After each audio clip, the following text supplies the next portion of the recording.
మరిన్ని ఆత్మీయ సందేశాల కోసం ఫాదర్ కాటం బల్తజార్ గారి క్రీస్తు స్వరం అనే యూట్యూబ్ ఛానల్ని సబ్స్క్రైబ్ చేయండి, షేర్ చేయండి, బెల్ సింబల్ని క్లిక్ చేయటం మాత్రం మర్చిపోకండి.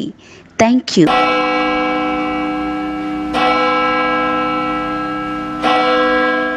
పిత పుత్ర పవిత్రాత్మ నామమున ఆమేన్. మన రక్షకుడైన యేసుక్రీస్తు నామమున మీ అందరికీ శుభములు.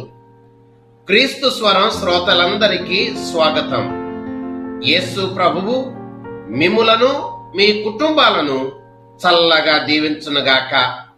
ప్రియ సహోదరి సహోదరుడా, ఈ రోజు తల్లి శ్రీ సభ సామాన్య 28వ ఆదివారాన్ని కొనియాడుచున్నది.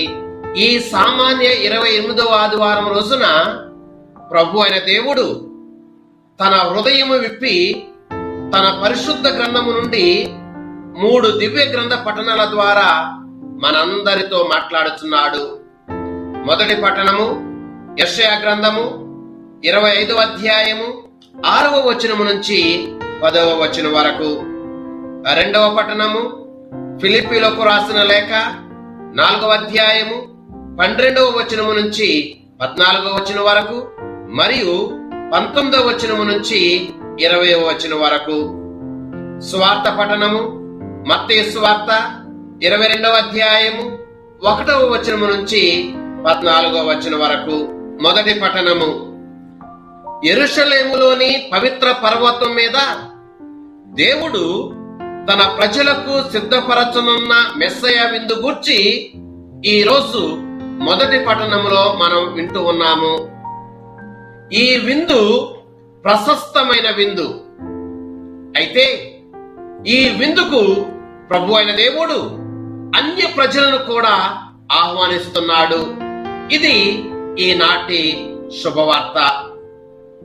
రెండవ పఠనము సమస్తమును సమకూర్చు దేవుని మహాశక్తి మీదను దేవుని మంచితనము మీదను మనము నమ్మకం ఉంచి జీవించాలి అని పునీత పౌలు గారు ఈ రోజు మనకి బోధిస్తున్నారు. సువార్త పఠనము రక్షణ పొందుటకు ప్రభువు అందరినీ ఆహ్వానించుచున్నాడు అని, అందరికీ రక్షణ ఉంది అని పునీత మత్తయి సువార్తకారుడు ఈ రోజు మనకి తెలియజేస్తున్నాడు. ప్రియ సహోదరి సహోదరుడా, 2వ ప్రపంచ యుద్ధం ముగిసిన తర్వాత రష్యా దేశపు అధినేత జోసెఫ్ స్టాలిన్ బ్రిటిష్ ప్రధానమంత్రి విన్స్టన్ చర్చిల్ గౌరవార్థం ఒక గొప్ప విందును ఏర్పాటు చేశాడు. రష్యా పౌరులు మిలిటరీ డ్రెస్ ధరించి ఆ విందుకు వచ్చారు.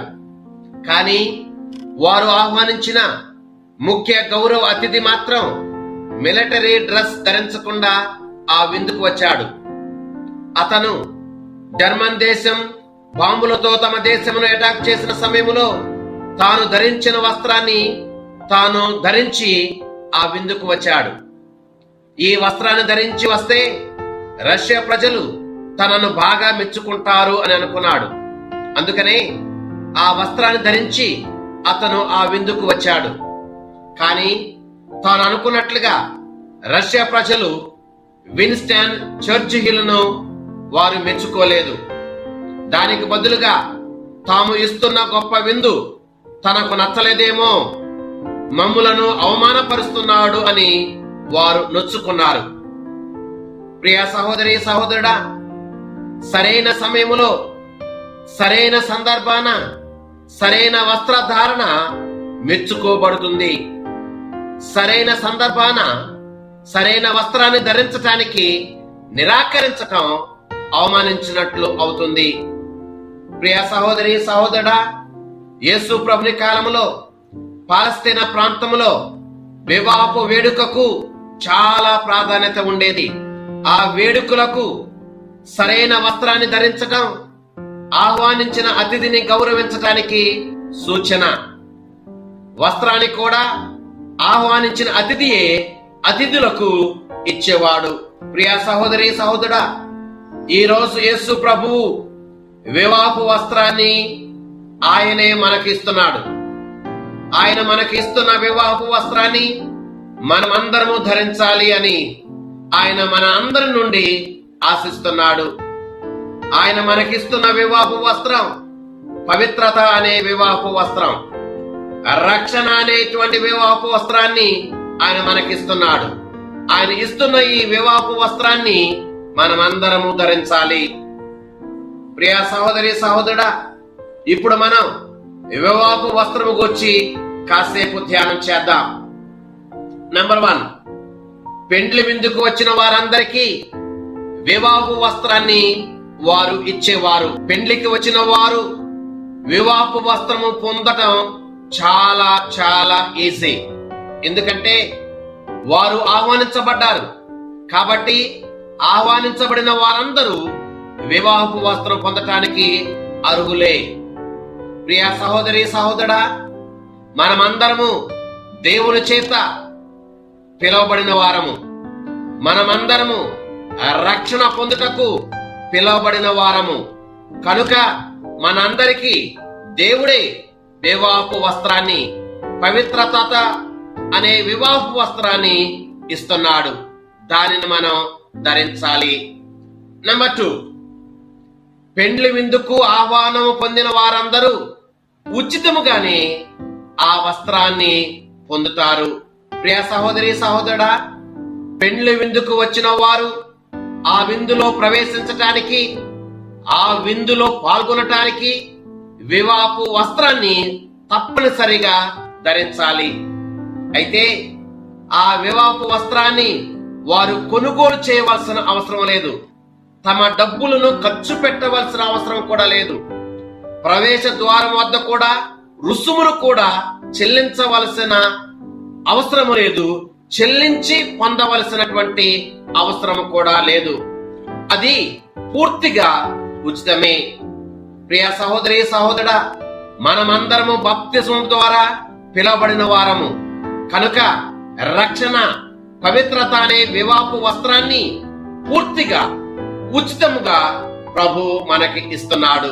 నెంబర్ 3, వివాహపు వస్త్రం సరిగ్గా మనందరికీ సరిపోయే వస్త్రం.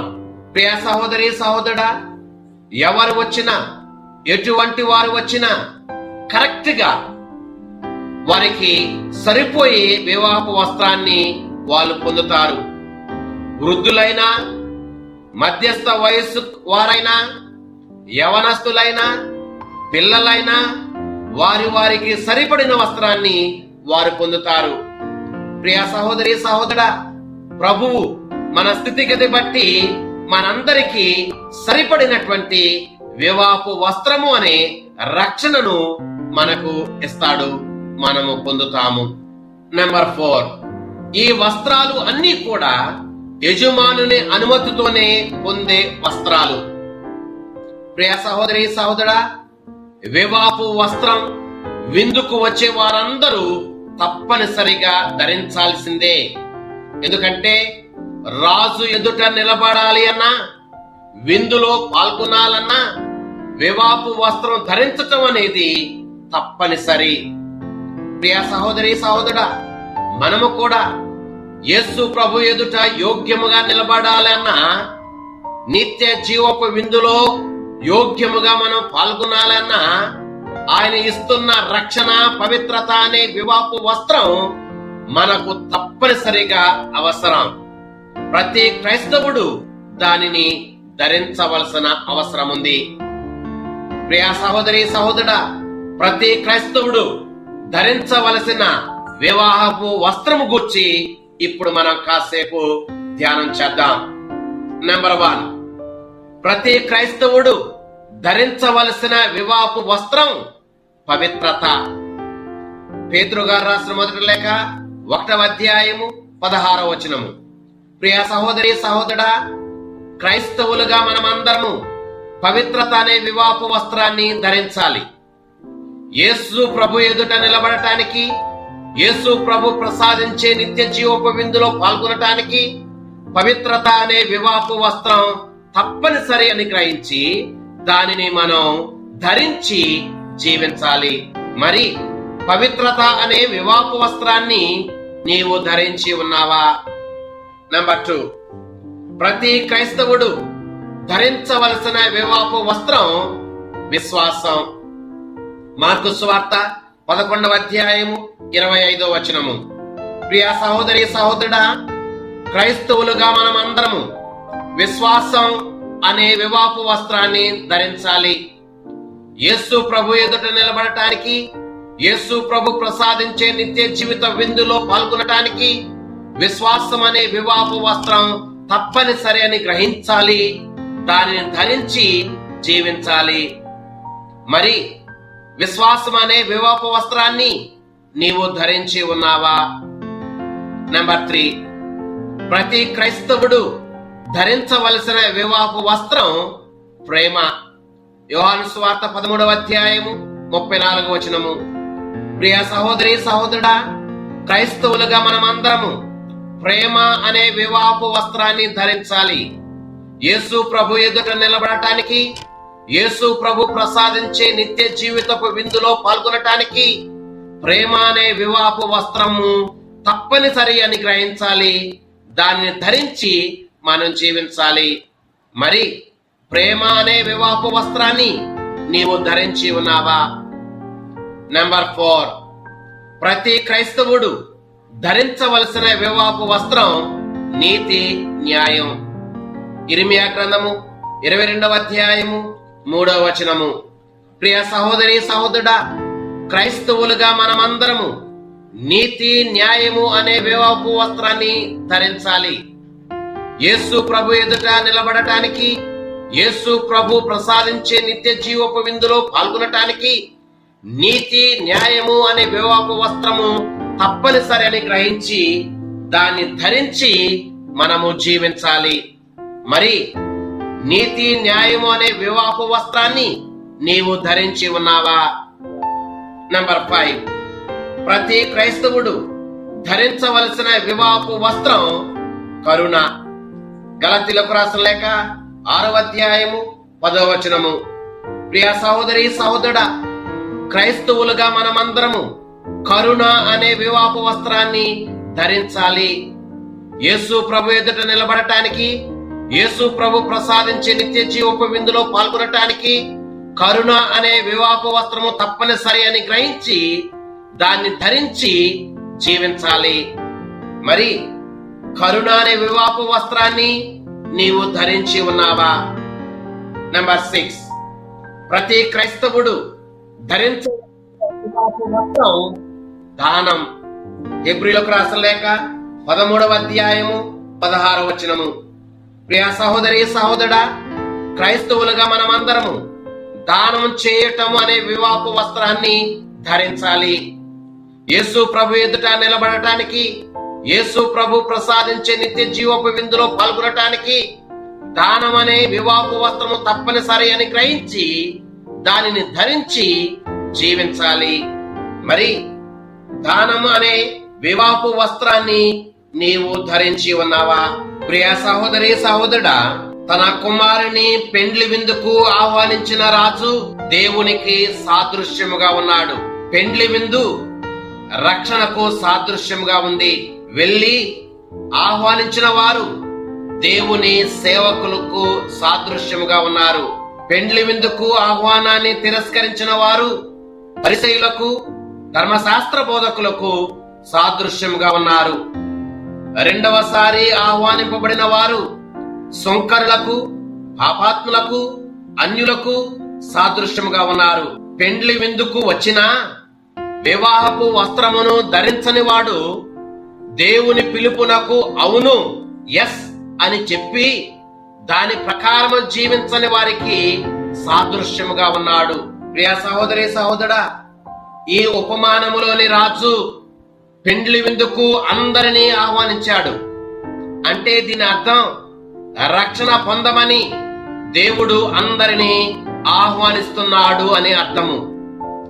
అందరినీ రక్షించాలి అనేదే దేవుని ఆశ.